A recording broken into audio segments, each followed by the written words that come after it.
The autumn of 1944 bore witness to a chilling new sight on the Eastern Front.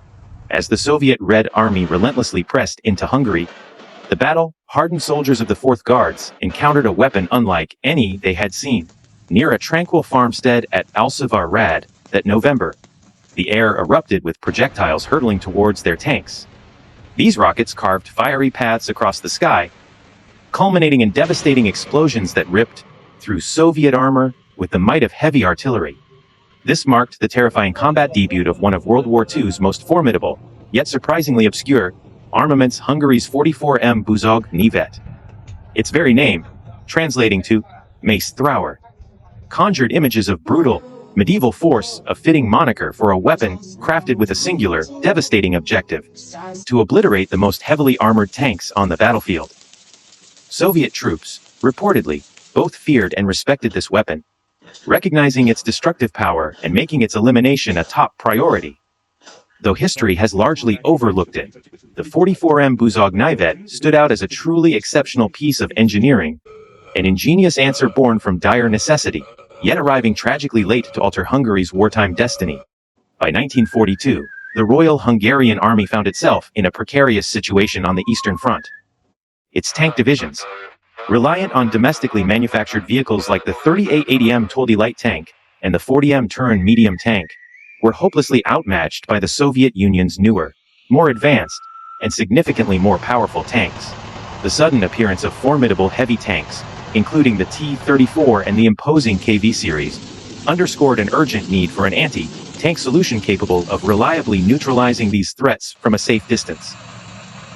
Naturally, Hungary turned to its German ally for aid, requesting access to cutting-edge tank technology, including licenses to produce weapons like the Panzerschreck and even the mighty Panther tank. However, Germany, fiercely protective of its most advanced military secrets, declined the request. This refusal left Hungary in a desperate predicament. Unable to secure vital weaponry from its ally, the nation was forced to innovate and rely on its own military-industrial prowess. This German denial, ironically, sparked a remarkable acceleration in Hungary's indigenous weapon development programs. Hungary, despite its size, possessed a surprisingly robust and inventive arms industry.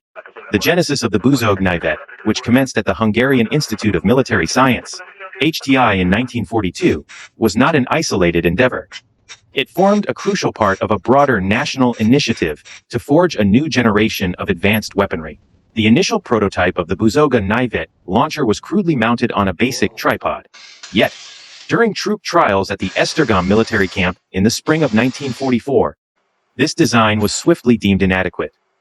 The tripod proved unwieldy, making rapid repositioning difficult and severely limiting the weapon's tactical versatility in combat.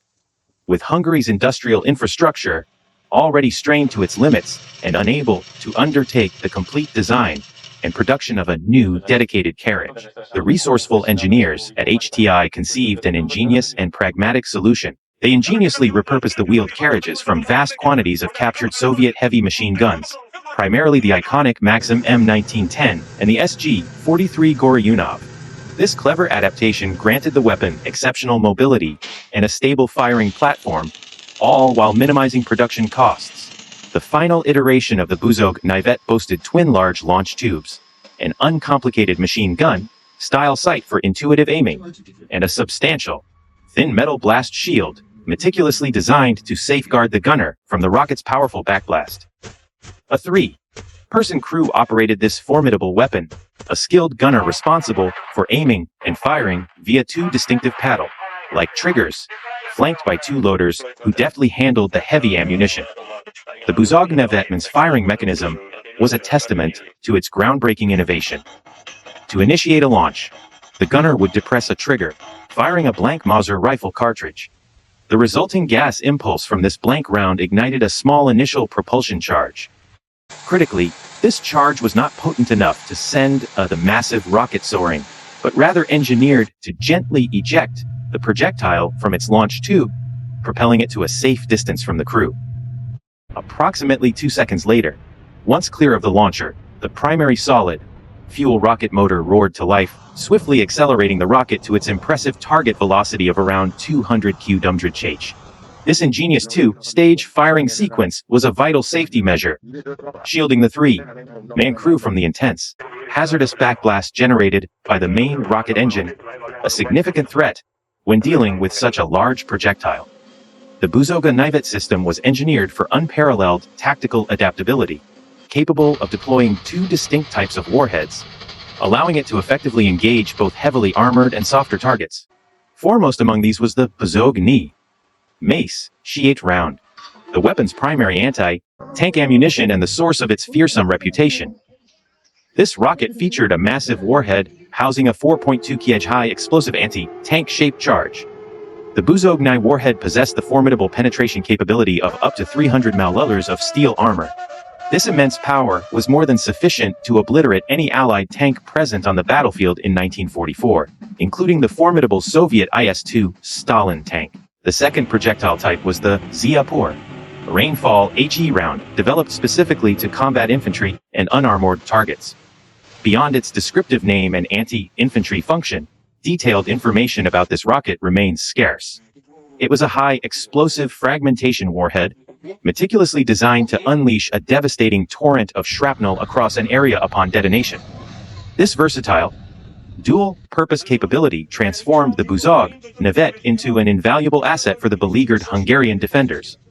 The operational chronicle of the 44mm WWII is almost entirely encapsulated within one of World War II's most brutal and harrowing engagements, the Siege of Budapest. From late December 1944 through February 1945, the majestic Hungarian capital was transformed into an impregnable fortress, defended with unyielding determination by a desperate coalition of German and Hungarian forces. Out of the 700 WWII systems produced, the vast majority were strategically deployed in the city's desperate defense. While the weapon's impressive effective range of up to 1.2 km suggested its design for open, field combat, it unexpectedly excelled in the savage, close quarters house-to-house fighting that defined the Budapest siege.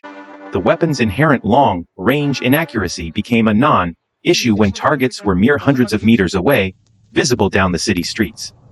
Its lightweight, wheeled carriage afforded the three-man crew unparalleled mobility, enabling them to swiftly reposition the launcher from one shattered building to the next, orchestrating deadly ambushes and vanishing before Soviet forces could even react. Its overwhelming firepower not only obliterated tanks, but could also flatten entire buildings, instantly creating impassable roadblocks and lethal killing zones. In the crucible of Budapest street battles, the WWII proved to be a devastatingly effective urban combat weapon. Despite its fleeting operational lifespan, the WWII left an indelible mark on both sides of the conflict. Anecdotal accounts from Hungarian sources recount that during a fierce two-day period between January 4th and 5th, 1945, these rocket launchers were credited with destroying 9 Soviet T-34 tanks and severely damaging several others. This alarming effectiveness did not escape the attention of the Red Army High Command. They swiftly identified the WWII as one of the few Axis weapons capable of posing a genuine, credible threat to their formidable, heavily armored IS-series tanks. Consequently, upon the capture of the Waste-Manfred factory on Sepal Island by advancing Soviet forces on December 20, 1944, they reportedly launched a concerted and ruthless effort to utterly destroy all remaining stockpiles of the weapon and its ammunition, ensuring it could never again be turned against them. The recognized potential of the WWII also spurred various audacious attempts by Hungarian forces to create a self-propelled variant. Some crews ingeniously mounted the launchers onto trucks, creating highly mobile shoot and scoot platforms for rapid strikes and retreats. Even more ambitious conversions involved fitting the twin tube launchers onto armored vehicle chassis. Surviving photographs and historical reports confirm that launchers were integrated onto the Hungarian Toldi, a light tank, and the Nemeda self-propelled anti-tank gun, transforming these vehicles into potentially lethal tank destroyers. One elite specialized rocket unit, under the command of Major General Karapardier Nez, was even explicitly ordered to retreat to Germany with its precious equipment, including truck-mounted launchers, horse-drawn carriages, and 5 tanks, to continue critical trials and training. This extraordinary measure vividly illustrates the immense value the Hungarian military placed on the 44M's potential, even as the Eastern Front teetered on the brink of collapse. To truly appreciate the 44M WWII, it's crucial to differentiate it from other renowned rocket systems of World War II, such as the Soviet Katyusha and the German Nebelwerfer. While all were essentially rocket launchers, their design philosophies and battlefield roles were fundamentally distinct. The Katyusha and Nebelwerfer functioned as indirect fire, area, saturation weapons, essentially a form of rocket artillery. Their purpose was to unleash a torrent of high, explosive rockets in a very short time frame, overwhelming and saturating a broad target area. A single battery of Katyushas could unleash tons of explosives across an area spanning several football fields in mere seconds, yet they were never engineered for pinpoint accuracy against individual small targets. In stark contrast, the 44M WWII was a direct fire point target weapon. Its design and primary ammunition were meticulously tailored for one specific mission: the precise destruction of an individual, heavily armored vehicle, or fortified objective. Its operational deployment involved directly engaging specific tanks at known ranges, rather than indiscriminately bombarding grid coordinates on a map. Simply put, if the Katyusha was a devastating shotgun, the WWII was a high-caliber sniper rifle. To conflate the two is to fundamentally misunderstand their respective purposes. The WWII was not merely a Hungarian rendition of the Katyusha. It holds the distinction of being arguably the world's first heavy anti-tank rocket system, a prophetic precursor to modern anti-tank guided missiles. It's imperative to underscore that first heavy anti-tank rocket system distinction. While earlier weapons like the US bazooka and the German Panzerschreck preceded it, they were comparatively lighter, short-range arms. For instance, the Panzerschreck had an effective range of only about 150 meters and carried a modest 700-gram explosive warhead. The WWII, however, boasted an impressive 1.2 km effective range a second with a maximum range of 2 km and delivered a formidable 4.2 km heavy warhead. Despite its groundbreaking technological sophistication and demonstrated battlefield efficacy, the 44M WWII ultimately had negligible impact on the overall outcome of the Second World War. Its narrative is a poignant illustration of too little, too late. Production commenced in the spring of 1944, but ceased abruptly on December 20th of the same year, when the vital Weiss Manfred factory fell into the hands of advancing Soviet troops. In that painfully brief production window, only 700 launcher systems were manufactured, a number far too minuscule to genuinely sway the strategic situation on the Eastern Front. Had it been conceived, developed, and mass-produced just 1 or 2 years earlier, this weapon could have profoundly altered the course of the monumental tank battles that raged across the Eastern Front.